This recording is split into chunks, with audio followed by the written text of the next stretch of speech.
नाथांचे नाथ मच्छिंद्रनाथ शिष्य त्यांचे गोरक्षनाथ नाथांचे नाथ मच्छिंद्रनाथ शिष्य त्यांचे गोरक्षनाथ नाथपंथ सुरू झाला इथूनच नाथपंथ सुरू झाला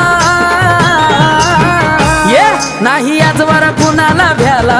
हा भगव्या बाण्यावाला नाही आजवर कुणाला भ्याला हा भगव्या बाण्या